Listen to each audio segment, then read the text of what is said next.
All right, guys. I had to have Carey get in the boat first because he rigged this whole thing. How does it feel? It feels really good. With everything that we have on here, it definitely is heavy with all the product, but it feels really good. It feels super stable. Like, I can stand up. Yeah. It's super stable. Yeah. Like, it's super stable. You guys. So. Carey Peeler.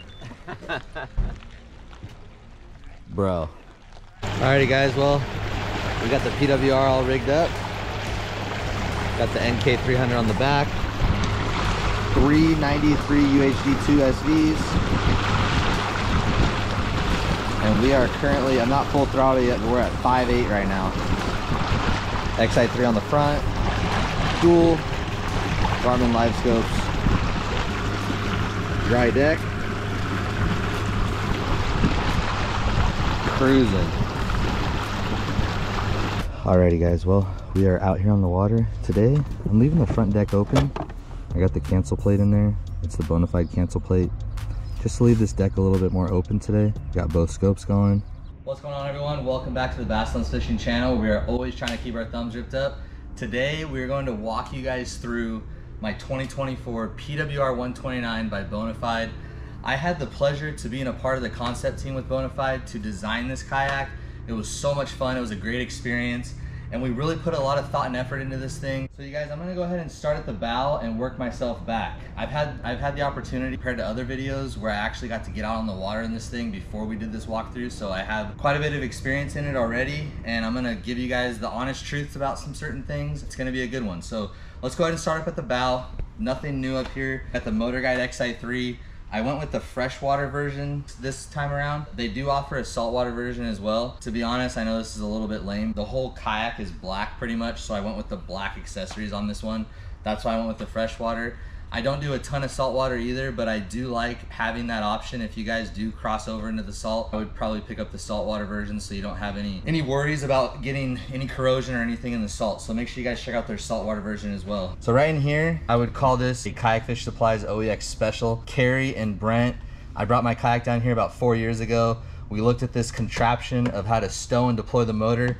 They came up with this really awesome little tab. You give us a call, you guys can purchase this kit. The one cool thing about the PWR is it has these rigging plates. I think there's 1, 2, 3, 4 of them throughout the whole kayak, which makes rigging easier. I love seeing his face on that. This time around, we also went with a different plug, a styled Anderson plug, and it's pretty neat. When you plug this plug into the kayak, there's a green light that comes on to show that you have power, you know, going to your motor. So that's kind of a cool thing. It clips in really nice and tight. So this is a newer version of Anderson plug that we went with this year. For the bow mount mounting plate, I went with the One Objective mounting plate. Bonafide does offer a mounting plate as well. Both plates work great. It just depends on your own personal preference. I am sponsored by One Objective and Bonafide, but I am running the One Objective mount. I've ran them for years. They were one of the first ones to come out with the mounting plate. I really like how it ties into all the holes, so it covers all this cosmetically. It looks really nice. This thing is absolutely bulletproof. I've been running a One Objective mount for the last 4 years. Never had any issues. I have ran into rocks, I've ran into stumps, never had any cracks. Everything ties into the handle really nicely. They do even offer, you know, their own handle, but you can still use the Bonafide handle in there too. So it's just a great option if you guys are looking for a bow mount plate. I would definitely check out One Objective, but I would also check out the Bonafide mounting plate as well. One cool feature about the PWR is they designed a catchboard spot for your board right in the bow. They do offer like a Bullwinkle style rod stager right here as well. Since I have my graphs here, I decided to leave the Bullwinkle off, but it allows your catchboard to slide into the Bullwinkle, and then it's strapped down by this bungee right here. So you guys can see, it's in there. And I leave it there all day on the water. I haven't had any issues with it being there. I'm gonna put a rogue leash. It's over there right now, but I'm gonna put a rogue leash here to clip to it, so that way it's just secured on the kayak, and it's a cool little design, great spot for your catchboard. Alrighty guys, so for the second year in a row, I am running the Sniper Marine pole. This is their new upgraded pole. It has the aluminum shaft compared to the plastic on the basic model. Also, one sweet thing that I really love about the Sniper Marine pole is it's almost like a dirt bike grip. or handle where you could rotate very easily, and you're watching your arrow, which gives you a very precise cast when you are scoping those fish. And on the sniper pole, as you can see, I'm running 2 LVS 34 transducers. One is on the outside of the pole, which is my perspective, and then the second one is going to be the forward view. And the reason why I went with 2 is because having the ability to see both perspective and forward at the same time gives me a huge advantage out there on the water, not having to switch back and forth, which is something that you can do. But now I am running 3 graphs, so I'm able to run 2 Garmin LVS 34s on the Sniper Marine pole. And this is their new holster mount. Sniper Marine just came out with this new holster mount. All you have to do is just pull this pin right here, which releases the mount, and then you can turn it, pull the pin again, and it locks nicely and tight into place. Awesome sleek design. Again, all these new accessories that are coming out, they do a very good job of making it look as if it's a part of the actual kayak. So I said I'm running 2 LVS 34s, which means I need 2 GLS 10 black boxes. And thanks to One Objective, they made this computer plate where I'm able to mount both GLS 10s very nicely. Carrie did a phenomenal job with all the wiring and the mounting system. The plate goes in, it gets bolted to the kayak. These things are absolutely sturdy, not going anywhere, and it's just a very nice clean fit in the kayak. I'm also running the FPV power distribution hub, which is ran on a little wireless remote, which I'm able to run both of my red and green lights, and it's also hooked up to both GLS 10s, so I can control them wirelessly, which is really nice when you're out there on the water. Yes, I said I'm running 3 UHD2 93 SVs. I got a ton of messages on why you need 3, so here you go. This is my perspective side, this is my forward view, and then the dry pod area has my GT56 transducer underneath the kayak, and this is running all my mapping and my 3-in-1, so this is why I'm running 3. Do you need 3 fish finders on a kayak? I've been running it for the last month, and I would say if you're utilizing 2 live scopes, then I would say yes. You'd probably need 3 or 2 at a minimum, obviously. But for me, and this is as clean as I feel like you can possibly put them on a kayak, with the way that the One Objective mount has both screens side by side and the dry pod. Everything's really low to the kayak, but at the end of the day, I think I might end up switching some things around with this and going to 2 or 1. I know it looks awesome. Yes, I did put all this on my kayak to kind of get the conversation started. Do I think this is kind of where the kayaks are heading? Maybe. I know that as the electronic game enhances and we get more and more availability to these new technologies, I feel like, yes, we are going to want to utilize a lot of graphs on our kayaks. So I would say if you're using 3, if you want 3, maybe send me a DM and I'll tell you my experience with it. But I would definitely recommend going with 2 or 1. I feel like on a kayak you just have more space, you're able to utilize it better, and it just opens up your deck a little bit more. But I've really enjoyed, at the same time, I really have enjoyed going with 3, but I feel like it's a bit much. So drop a comment down below what you guys think about 3 fish finders on a kayak. I feel like it could be a fun conversation. But like I said, I'm running 3 UHD2 93 SVs. They're awesome units. If you guys are in between whether to go Lowrance or whether to go Garmin, I'm not sponsored by either one, but I will tell you I've ran both. So running both, I feel like Garmin does have a cleaner picture, does have a better return. I feel like the processing's better. I feel like overall my experience with scoping with the LVS 34 and Garmin is better than the Active Target and Lowrance. I feel like Lowrance is a little bit behind Garmin. So if you guys are on the fence about which graphs to choose, I would personally go with the Garmin's. PWR is about 1 inch wider in the cockpit. We separated the scupper plug so that way your foot isn't standing on top of a scupper plug. The SS, sometimes your heel or your foot would cover a scupper plug. Now your whole foot can pretty much fit in this space right here when you're standing. It's got deeper channels in the kayak, which are really nice for drainage. And then they also come with foot steering that's available as a kayak with the drop down rudder in the back, which gives you awesome control, hands-free basically steering this kayak. You have the motor guide on or you're paddling and you use your feet to control the kayak rudder in the back. It's just a really, really fun experience, and it's all integrated in the kayak when you purchase it. So there's no extra rigging or anything. It all comes basically plug and play, ready to go. Also, the seat Little wider seat, a little bit more padding in this one compared to the SS. The back piece is has a little bit more padding as well, and it's a very, very comfortable seat. Again, they went with the junk drawer. I got a bunch of junk on. I utilize this, probably one of the most things I utilize on my whole kayak. I put my tackle in here, I put tons of stuff in here. Great spot to put junk and all your stuff you need for the day. It's got 8 scuds in the front. A little bit new design with the kayak. Right here, you just basically in the lock position, your seat's locked. When you want to take your seat off, you just turn these knobs, seat comes off. Also next, I'm utilizing both mega plates on the one objective. One objective absolutely crushed it. I'm hiding all the wiring in these short stacks, and it was kind of a cool thing that me and Carrie thought of. Carrie made it all come to life. All the cabling is hidden in here because I have the ability to remove this live scope unit with just a couple plugs. I take these plugs off, both the plugs are right here, coming out of this rigging plate, and I can remove or put on the live scope system in a matter of seconds, which makes it really nice. Now coming to the sideline bag. I love utilizing this Bonafide sideline bag. I'd highly recommend you guys get one. I keep a ton of stuff back here, like my registration. Sometimes I put my lunch in here. It's got a water bottle holder.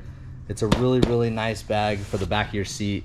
And it fits really nice on the kayak. Utilizing the 2 Yak Attack sidewinders with the Yodo grip, which is how I'm able to store my paddles nice tight out of the way. I have one here, one on this side, and then I'm also running 2 Blackpack Pros. Now, when it comes to running the Blackpack Pros, you can run either 2 13x16 Blackpack Pros back here, or in this case, because of the batteries I'm going to show you in a second, I'm running a 16x16, and I'm also running a 13x13 Yak Attack Blackpack Pros.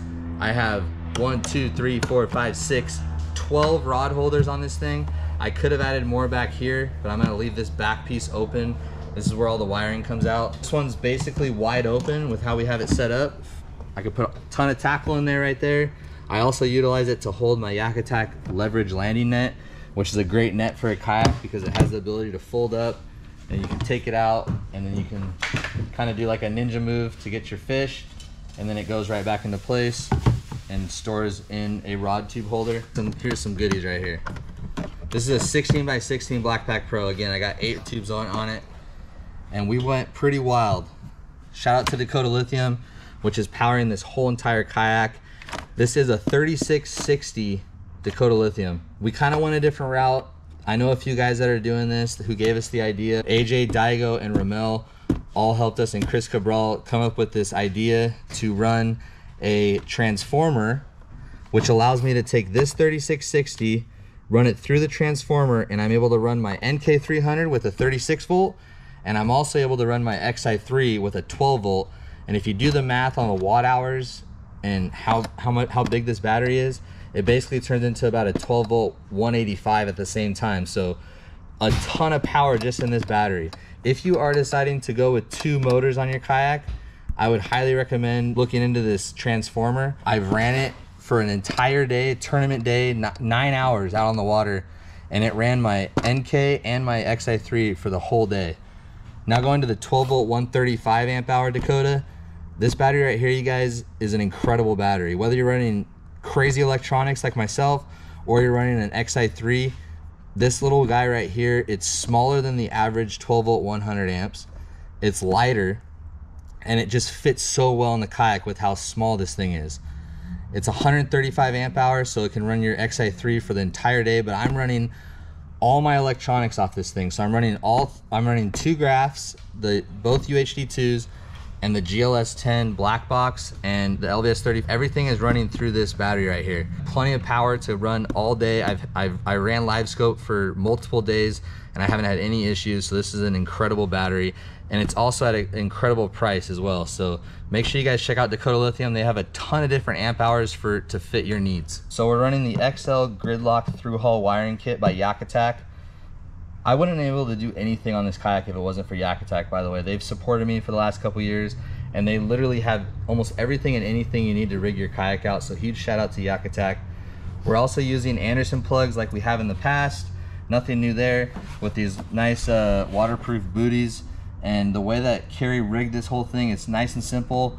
My electronics is on this side, my motor's on this side, Everything fits nice and clean, and it's just a really efficient system back here on the back of the kayak. All right guys, so this year for the first time I am running a stern mounted motor. I went with the Newport NK300, which is the biggest motor we can put on a kayak. It's a 3 horsepower motor. It pushes this kayak fully loaded at about 6.1 miles an hour. This thing has a ton of torque, you guys. It's so fun. I really enjoy my time out on the water with this thing. When you're cruising pretty much as fast as you can go on a kayak, it just makes the experience that much better. Nicest thing about the Newport too is that you can basically purchase any kind of battery that you want. It doesn't come with a battery like the Torqeedo does. You can go ahead and buy any 36 volt battery you want of your choice, or if you go to the NK180, you can go with a 24 volt lithium of your choice. Again, they just make your experience that much better. And you're probably wondering, Shane, why do you need 2 motors? Well, the reason why I went with 2 is because a few of our series out here allow it, and also during practice it's so fun to go 6 miles an hour, cruise around really fast all your spots. When you're at your spot, you can drop your XI3 and have fun fishing, spot lock, the whole deal. Are we getting into a mini bass boat now? Yeah, we're pretty much there, you guys. I mean, this thing is as close as it's going to get to a tiny little bass boat, but it's also still a kayak. You're still able to fish the kayak tournaments, and it's a really fun experience. So we're running the lines through vertical tie downs by Yak Attack, which makes it really clean and easy. This one is my line that stows the motor in the up position. This is my reverse lockout line, where I just go ahead and take it up to the front seat and lock it out. Also, you guys, this right here is spring blade rudder system that we have. If you don't run a rear mounted motor, you're able to run the spring blade. I had to take mine off to make the system work, but if you guys aren't running it, you could just run the spring blade, which is here. And then also we have a ton of A-rail systems, which this is where I put my flag, the Yak Attack flag. So we put the Newport throttle on the Yak Attack throttle mount, which is right by my seat, really easy to access. This is your kill switch right here. Again, you guys, tons of Yak Attack stuff. Wouldn't have been able to do it without them.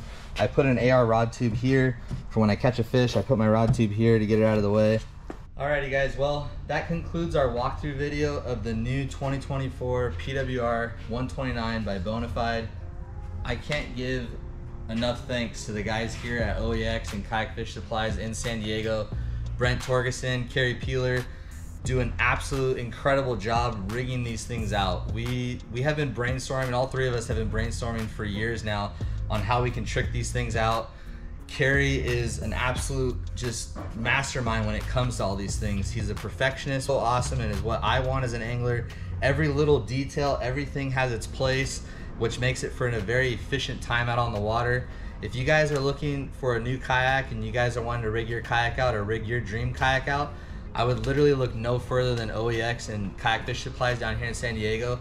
Even if you guys don't live locally, they can ship anywhere in the US. They'll literally ship it right to your door, plug and play, at a fair price and incredible work. I mean, look at this thing, you guys. It's literally like one of the nicest kayaks that I've ever seen. Even though it's mine, it is such a fun build.